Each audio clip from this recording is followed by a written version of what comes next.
सर्वप्रथम त म पूर्ण आधारभूत विद्यालयलाई हार्दिक बधाई दिन चाहन्छु। तपाईहरुको विद्यालय जुन खालको जोखिममा थियो त्यो विपदबाट जोखिमबाट आज मुक्त भएर नयाँ ठाउँमा हामीले विद्यालय स्थानान्तरण गर्ने अवस्था सिर्जना भएको छ। यस मानेमा सहयोग गर्ने सामाजिक विकास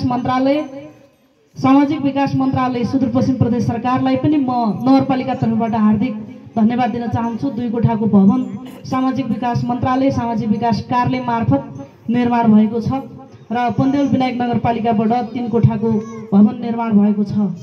शौचालय पनि निर्माण भएको छ। खानेपानीको अवस्था पनि यहाँ चाहिँ हामीले सुधार गरेका छौं। अब यो विद्यालयको नेतृत्व गर्ने विद्यालय व्यवस्थापन समितिको अध्यक्षजी आज यहाँ हुनुहुन्न, सुरेश रावजी आफ्नो कामले बाहिर जानुभएको छ। उहाँलाई पनि म सम्झिन चाहन्छु। विद्यालय व्यवस्थापन समिति र चाहिँ विद्यालय परिवार प्रधानाध्यापकको नेतृत्वमा रहेको स्टाफहरूको परिवारले अब विद्यालयको चाहिँ शैक्षिक गुणस्तरमा काम गर्नुपर्नेछ। पूर्ण आधारभूत विद्यालय 1-5 चलेको विद्यालय हो। यहाँ विद्यार्थी संख्या तुलनात्मक हिसाबले अरू विद्यालयहरू भन्दा पूर्ण आधारभूत विद्यालयमा विद्यार्थी संख्या पनि छ। हामीले विद्यालय मर्ज गर्ने डाउनसाइज गर्ने क्रममा तपाईको वार्डमा एउटा सरस्वती माध्यमिक विद्यालय जो अहिले भर्खरै मन्त्रीज्यूले अनुगमन गरेर आउनु भएको छ त्यो विद्यालयलाई मावि बनायो। विद्यार्थी संख्या छ। हामी संघीयताको अभ्याससँगै विनायकको साबिकको गाउँ विकास समिति 2टा वार्डमा विभाजन भइसकेपछि विद्या मन्दिर नमुना मावि तपाई हामी सबैको यो नगरपालिकाको एउटा गौरवको विद्यालय थियो र त्यहाँ पनि विद्यार्थीको चाप भएका कारण तपाई यहाँ यो वार्डमा पनि विद्यार्थी संख्या एकदमै हुने सम्भावना देखेर अरू विद्यालयहरू डाउन साइज मर्ज गर्ने क्रममा जाँदा पनि हामीले यहाँ चाहिँ एउटा मावि विद्यालय सञ्चालन गर्नुपर्छ भनेर विद्यालय सञ्चालन भइरहेको छ र आसपासका विद्यालयहरू 5 चलेका विद्यालयहरूलाई हामीले एकदिन चलायौं। शिक्षाको गुणस्तर सुधार्न जरुरी छ। त्यसका लागि विद्यालयको शिक्षक परिवारले मेहनत गर्नुपर्ने छ। तुलनात्मक हिसाबले पूर्ण आधारभूत विद्यालयमा तपाईको यहाँको शिक्षक स्टाफले मेहनत गर्नुभएको छ। अरूभन्दा तुलना गर्दा अलि चाहिँ राम्रो देखिए पनि तपाईहरुले गरेको मेहनत अझ पनि पर्याप्त छैन। त्यो पर्याप्त नभएका कारणले अब अघि रमेशजीले भन्नुभयो म त देशमा हाम्रो आदरणीय सामाजिक विकास मन्त्री हुनुहुन्छ। शिक्षा स्वास्थ्य खानेपानीका साना योजनाहरू पूर्वाधार महिला बालबालिका यो शिक्षाको पूर्वाधार स्वास्थ्यको पूर्वाधार पनि उहाँले हेर्नुहुन्छ। महिला बालबालिका त्यो हेर्नुहुन्छ। यहाँ मन्त्री मात्रै होइन, मेरो त राजनीतिक अभिभावक पनि हो, मेरो नेता पनि हो। म स्वतन्त्र विद्यार्थी युनियनको विद्यार्थी राजनीतिका कुरा बुझ्दै गर्दा कांग्रेस पार्टी अछामको सभापति हुँदै गर्दाखेरि दाइले मलाई बामे सराउनु भएको। त्यसैले राजनीतिक रूपले मेरो गुरु नेता त हुँदै हो, मैले आफू व्यक्तिगत जीवनमा मैले अभिभावकको सराह पनि उहाँलाई लिने गर्छु। त्यो खालको चाहिँ माया स्नेह र उहाँको चाहिँ मैले प्रेरणामा पनि राजनीति गरेको छु। त्यसैले आज हामी यहाँ चाहिँ आइपुग्दा यो बाटोमा उहाँ चाहिँ मन्त्रीज्यू आइपुग्दा म पनि काठमाडौँ थिएँ, दाइ यहाँ आउने भएपछि हतार यहाँ आएँ। अब यो विद्यालयको उद्घाटन गर्नुपर्ने थियो। अझ भव्य कार्यक्रम मन्त्रीलाई नै ल्याएर भव्य कार्यक्रमका बीचमा उद्घाटन गर्ने भनेर हामीले सोचेका थियौँ। तथापि मन्त्रीज्यूको यो बेला कार्यक्रम जुर्या हुनाले यहाँ चाहिँ यसलाई उद्घाटन गरौँ त भनेर मैले यहाँ चाहिँ अध्यक्षज्यू वडा अध्यक्षज्यू हाम्रो चाहिँ अध्यक्षज्यू यहाँ पूर्व अध्यक्षज्यू र हेड सरसँग सल्लाह गर्दा ल गरौँ त भन्ने कुरा भयो। अहिले कामको सिजन पनि हाम्रा धेरै मान्छेहरू युथको मासमा चाहिँ तपाईको इन्डियातिर जाने भए हुनाले पनि हाम्रो यहाँ चाहिँ उपस्थिति संख्या चाहिँ धेरै हुन सकेन। तथापि यो एक दिनको आधारभूत विद्यालय हो, यहाँ राम्रो उपस्थित भएको छ। त्यसका लागि पनि म तपाईहरुलाई धन्यवाद दिन चाहन्छु। मैले फेरि पनि भने अब यहाँ चाहिँ विद्यालयको शैक्षिक गुणस्तरलाई सुधार गर्नुपर्ने छ र सँगसँगै अघि हेड सरले यहाँ राख्नुभयो यो विद्यालय हामीले नयाँ ठाउँमा ल्याएका छौँ। यहाँ तपाईहरुले नै स्थापना गरेको विद्यालय हो। पूर्ण आधारभूत विद्यालय तपाईहरुकै दाजुभाइले जग्गा दिएर तपाईहरुले नै मेहनत गरेर लेबर गरेर पैसा नलिएर सर्वदान गरेर त्यहाँ विद्यालय बनाउनु भएको थियो। त्यहाँ राम्रै संरचना पनि बनेको थियो। त्यहाँ राम्रै संरचना बनेर चाहिँ पढाइ पनि तपाईहरुले राम्रो गर्नु भएको थियो। तर चाहिँ त्यो पहिरोले विपदले वर्षेनी त्यसलाई चाहिँ बगाउने भएका कारणले यसलाई सार्नु पर्यो। फेरि तपाईहरुले नै जग्गा दिनु भएको छ। तपाईहरुकै विद्यालय हो। यहाँ पढ्ने बच्चा भनेको टाढाबाट आउँदैन। यहाँ पढ्न आउने बच्चा भनेको 3 नम्बरको आउँदैन, माथि पर देवकोटाबाट आउँदैन, माथिल्लो गैरी गाउँको माथि काँडा गाउँको टोलको आउँदैन। यो पढ्ने भनेको विशुद्ध यो टोलको बच्चाहरू एकदमै गर्खो छ। बच्चाहरू चाहिँ धेरै पनि छ यहाँ। त्यसैले तपाईहरुले यसलाई चाहिँ सहयोग गर्नुपर्छ। अभिभावकहरूले चिन्ता र चासो मेरो बच्चाहरूले राम्रो तपाईँहरू पढे कि पढेन यहाँ हेर्न जरुरी छ। तपाईँहरू विद्यालय आइदिनुपर्छ र अब यो संरचना बनाउने हो भने म बिहान पनि यहाँ आएर गएको, यो विद्यालय अस्ति पनि म चाहिँ यहाँ आएर अब चलाउनुपर्छ भनेर म हेड सरलाई लिएर आएर यहाँ मेसिन पठाएर अगाडि सफा गर्नुपर्छ भनेको, तर आधै सफा भएछ। तपाईँहरूले यहाँको स्थानीय बुद्धिजीवी हुनुहुन्छ, तपाईँहरूले यहाँ चाहिँ वरिपरि अब यहाँ बच्चा यहाँ चलायो भने यहाँ वरिपरि कागज हुन्छ, फोहोर हुन्छ, अरू हुन्छ र तपाईँहरूले यसमा चाहिँ फेरि गाली गर्नुभयो अरू गर्नुभयो भने विद्यालयको चाहिँ सामाजिक वातावरणमा चाहिँ ध्यान हुन्छ। हुन त यहाँको टिचरहरूले त्यसको व्यवस्थापन गर्नु होला, डस्टबिनहरू राखिदिनु होला, साइड साइडमा डस्टबिन राख्नु होला। यहाँ ठुला नानीहरू छैन, यहाँ चाहिँ तपाईँको महिनाहरू हुने नानीहरू यहाँ हुँदैन, एक दिनमा साना बच्चाहरू हुन्छ।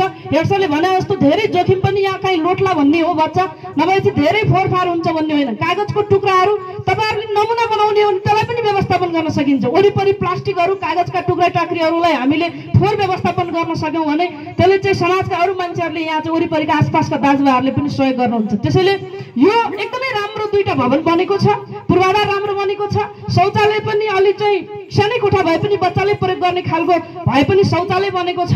हामीले चाहिँ खानापानीका लागि पनि यहाँ व्यवस्थापन गरेका छौँ। अब यो विद्यालयलाई चाहिने भनेको घेरा पर्खाल भनेको घेरा पर्खाल मात्रै भन्दा पनि तलबाट चाहिँ यहाँ वाल ल्याएर यो विद्यालयको फिल्ड बनाउनु पर्ने छ। त्यसका लागि हामी काम गरौँला, वार्डले काम गर्ला, हामी सामाजिक विकास मन्त्रीज्यूलाई पनि हामी यो चाहिँ हामीले रिक्वेस्ट गरौँला। हामीले यो वर्ष चाहिँ आउने वर्षमा चाहिँ जिल्ला स्तरीय राष्ट्रपति रनिङ सिल्ड हाम्रो पालिकामा गर्ने गरिकन जिल्लामा हामीले निर्णय गरेका छौँ। मन्त्रीज्यूको आफ्नो पालिका पनि हो चौरपाटी गाउँपालिका, त्यहाँबाट प्रतिनिधित्व पनि गर्नुहुन्छ। एकदमै ठुलो यति राम्रो खेल मैदान बनेको छ। सम्भवतः जस्तो खेल मैदान सुदूरपश्चिममा चाहिँ पहाडी क्षेत्रमा चाहिँ बन्नै सक्दैन। सुदूरपश्चिमको पहाडी क्षेत्रमा त्यत्रो हुन त त्यो जग्गा पनि त्यस्तै खालको छ। हामी बजारको चाहिँ नजिक भए हुनाले हामीलाई खेल मैदानका लागि हामीले जग्गा पनि लिएका छौँ। हामी मन्त्रीज्यूलाई त्यो पनि यो वर्ष चाहिँ हाम्रो एउटा आयोजनाका रूपमा हामी एकदमै रिक्वेस्ट गर्नेछौँ। विद्यालयको पूर्वाधारहरूको समस्या छ, हामीले सरस्वती मावि अघि मन्त्रीज्यूलाई हामीले देखायौँ। मन्त्रीज्यूको स्वास्थ्य आज राम्रो छैन, भोकलमा समस्या छ। त्यसैले पनि अझ पनि मन्त्रीज्यू यहाँ चाहिँ बस्दिनु भएको छ, हाम्रो कुरा सुनिदिनु भएको छ। सबै ठाउँमा कोही चाहिँ विद्यार्थी छ भवन छैन, कोही चाहिँ भवन छ विद्यार्थी छैन, यस्तो अवस्था चाहिँ छ। तर हाम्रो नगरपालिकाको हकमा चाहिँ पर्याप्त भवन भएर विद्यार्थी सङ्ख्या कम भएको विद्यालयहरू एकदमै कम छ। हामीले खै के कारणले हो हाम्रो शिक्षाको दरबन्दी पनि हामीसँग कम छ। नगरपालिकामा 62-61 वटा स्कुलहरूलाई हामीले झाडेर 50 मा पुर्याएका छौँ। अझ पनि नगरपालिकाले 100 भन्दा बढी शिक्षकहरूलाई चाहिँ शिक्षक अनुदानमा राख्नु पर्ने अवस्था छ। शैक्षिक अनुदानमा चाहिँ हामीले दिनु पर्ने अवस्था छ। फर्निचरहरूको अवस्था, अरू चाहिँ आइसिटी पुस्तकालयहरूको अवस्था पनि हामीले माविहरूमा त सबैमा पर्याप्त चाहिँ हामीले व्यवस्थापन गरेका छौँ। आधारभूत विद्यालयहरूमा त्यो खालको चाहिँ प्रयोग गर्न सकेका छैनौँ। अघि रमेशजीले भने तपाईँहरूको इच्छा शक्ति भयो, यो विद्यालयको टिचर स्टाफहरूले मेहनत गर्नुभयो। मैले अघि भने यहाँ बाल विकास केन्द्र अरूभन्दा राम्रो छ, राम्रो गर्नुहोस्। हामी तपाईँहरूको प्रोत्साहन गर्ने कुरामा हामी नगरपालिकाको तर्फबाट तपाईँहरूको साथमा छु। एक दिन नमुना चलाउने हो भने पूर्ण आधारभूत विद्यालयको तपाईँहरूको स्टाफले मेहनत गर्न सक्छ, राम्रो गर्न सक्छ।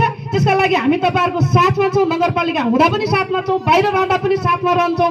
त्यसैले तपाईँहरूले यसलाई चाहिँ मेहनत गरिदिनु भयो भने हामी तपाईँहरूलाई सहयोग गर्नका लागि हामी तयार छौँ। त्यसका लागि तपाईँको बच्चा यहाँ नजिकै हुने मालिका बोर्डिङ भन्दा त्यो बोर्डिङ स्कुल भन्दा त्यतिकै पढ्नु पर्यो भनेको त्यसको मतलब इङ्ग्लिस खराबमा बोल्नुपर्छ भन्ने होइन। तपाईँ हाम्रो पाठ्यक्रममा भएको कुराहरूलाई निरन्तर मूल्याङ्कन प्रणाली एउटा पाटोमा राखेर करिकुलमले दिएका कुराहरूलाई चाहिँ तपाईँले बच्चामा सिकाइदिनु भयो भने, त्यसलाई फलो गरिदिनु भयो भने र त्यसलाई डिजिटलाइजेसन गर्ने हो भने पनि हामी तपाईँहरूलाई काम गर्छौँ। त्यसका लागि पूर्वाधार निर्माण गर्ने कुरा यहाँको म्यानेजमेन्ट टिम, यहाँको वाडा, नगरपालिका, अरू चाहिँ समुदायका मान्छेलाई छोड्ने र शिक्षक स्टाफले चाहिँ उपभोक्ता समिति बन्ने, योजना बनाउने, अरू गर्ने कुरा होइन। सिर्फ पढाउने कुरामा तपाईँले लाग्नुभयो भने मेहनत गर्नुभएको छ। भित्र पनि एक दिनमा जस्तो भित्ते लेखन गर्नुभएको छ। यहाँ चाहिँ तपाईँको यो यहाँ बाल विकास केन्द्रमा पनि राम्रो बनाउनु भएको छ। अस्ति म जनमाविमा सुर्खेतमा गएर आएको, बाल विकास केन्द्रमा म्याडम के गरे रहेछ भने उनीहरूलाई बच्चालाई सोधेर तिमीलाई कुन कलर मनपर्छ, यो रातो मनपर्छ कि पहेँलो मनपर्छ कि या ब्राउन कलर या खैरो हरियो के मनपर्छ भनेर त्यहाँ सोधेर उसको रुचि अनुसारको चित्र बनाइदिने। यो कलर तिमीलाई मनपर्ने कलर हो भन्यो भने त्यो बच्चाले त्यो कलरमा खेल्दो रहेछ, सिक्दो रहेछ। त्यसैले अब यो पनि हामीले हाम्रा चाहिँ बाल विकास केन्द्रका सघाहरूलाई, हाम्रा प्रहरूलाई त्यो विद्यालय जहाँ नमुना बाल विकास केन्द्र चलेका छन्, नमुना विद्यालयहरू चलेका छन्, त्यहाँ चाहिँ हामीले अवलोकन भ्रमण गरेर पनि हामीले चाहिँ सिकाउनुपर्छ जस्तो लाग्छ। त्यसका लागि हामीले चाहिँ हाम्रो प्रशासकीय अधिकृत पनि हुनुहुन्छ, अस्ति पनि हामीले एक चरण छलफल गऱ्यौँ। हामीले हाम्रो नगरपालिकामा चाहिँ हाम्रो सामाजिक विकास मन्त्रीज्यूलाई पनि जानकारी गराउँ। हामीले चाहिँ विद्यालय प्रसँग र हामीले करार सम्झौता गरेर कसरी काम गर्ने भन्ने सन्दर्भमा हामीले करार सम्झौता गरेका छौँ। गत वर्ष हामीले चाहिँ खास त्यो प्रभावकारी भएन, यो वर्ष अझ यसलाई चाहिँ स्ट्रिक्टली जाने गरिकन हामीले चाहिँ काम गरिरहेका छौँ र चाहिँ शिक्षकले प्रसँग र प्रले नगरपालिकासँग एग्रिमेन्ट गरेर काम गर्ने वातावरण हामीले सिर्जना गरेका छौँ। तुलनात्मक हिसाबले चाहिँ हामी सुधार उन्मुख छौँ। तर चाहिँ त्यो हेर्दै गर्दाखेरि 8 कक्षा 5 कक्षाको हामीले जसरी परीक्षा लिएर रिजल्ट निकाल्यौँ, नगरपालिकाको भन्नै नसकिने रिजल्ट छ। एकदमै चाहिँ शून्य अवस्थामा विद्यालयहरू छन्। त्यो हुँदाखेरि हामीले यत्रो भवन बनायौँ, यत्रा चाहिँ शौचालय बनायौँ, यति धेरै लगानी गऱ्यौँ, शिक्षकहरूलाई यति धेरै तलब दिएका छौँ, तर बच्चाहरूले पढाएको छैन, पढेको छैन, बच्चा पास हुँदैन, बच्चा पढ्दैन भनेपछि त त्यो लगानी सबै बालुवामा पानी भयो। सरकारको सबैभन्दा ठुलो लगानी चाहिँ शिक्षामा छ। हामीले चाहिँ त्यसलाई रेसियोमा गणना गर्ने हो भने हाम्रो पालिकाको पनि धेरै प्रतिशत चाहिँ शिक्षामा लगानी छ। सरकारले दिने शिक्षकको तलबभन्दा बाहेक हामीले शिक्षकलाई तलब दिएका छौँ, अरू निजी स्रोतमा शिक्षक राखेका छौँ र चाहिँ थप बाल विकास केन्द्रहरू चाहिँ सिर्जना गरेर राखेका छौँ। हामीले चाहिँ व्यवस्थापनमा पैसा खर्च गरेका छौँ, तर बच्चाको अवस्था सुधार भएन भने यो बालुवामा पानी जस्तै भयो। त्यसैले बच्चाको अवस्था सुधार हुनु पर्यो, केटाकेटीले पढ्नु पर्यो। त्यसका लागि हाम्रा अभिभावकहरू, तपाईँहरू धेरै आमाहरू दिदीहरू यहाँ हुनुहुन्छ, आफ्नो बच्चा पढ्यो कि पढेन, विद्यालय गयो कि गएन, जान्छ कि जाँदैन, शिक्षकले पढायो कि पढाएन, नियमित शिक्षक विद्यालय आउँछ कि आउँदैन, अनि उसले कस्तो पढायो, कुन शिक्षकले कस्तो व्यवहार गर्यो भन्ने कुराको तपाईँहरूले चाहिँ जानकारी राख्नुपर्छ। पहिलाको पढ पढ पढ पढ भनेर बच्चाले पढ्दैन। अहिले शिक्षक पनि अपडेट हुनु जरुरी छ। हामी हिजो चाहिँ किताबमा पढेको, आज शिक्षकहरू के अरे बच्चाहरू मोबाइलसँग खेल्छन् भने शिक्षकले मोबाइल या चाहिँ अरू कुरा पनि चाहिँ तपाईँको अहिले त एआईको जमाना छ, जेपीटी च्याटबाट एआईबाट पनि धेरै कुरा सिकेर पढाउन सकिन्छ भने शिक्षक आफैले मोबाइल चलाउन जानेन, शिक्षक आफैले चाहिँ तपाईँको त्यो कुरा पढाउन जानेन भने त बच्चाले सिक्दैन। त्यो भएको कारणले शिक्षक पनि अपडेट हुने, बच्चालाई पनि अपडेट बनाउने, अभिभावकहरू पनि यहाँ नजिकबाट आएर यो विद्यालय मेरो पनि हो, मेरो लगानी छ, मैले बच्चा पठाएको छु, मेरो घर नजिक छ, मैले काम गरेको छु, मेरो अग्रजहरूले स्थापना गरेको, तपाईँहरू सबैजनाले मेहनत नगर्नु भएको भए यो विद्यालय हुँदैन थियो। त्यसैले सबैको तपाईँहरूको लगानी चाहिँ यहाँ कसैको धेर होला, कसैको थोर होला, कसैले सम्पत्ति लगानी गरे होला, कसैले श्रम लगानी गरे होला, कसैले बच्चा दिएर लगानी गरेको छ।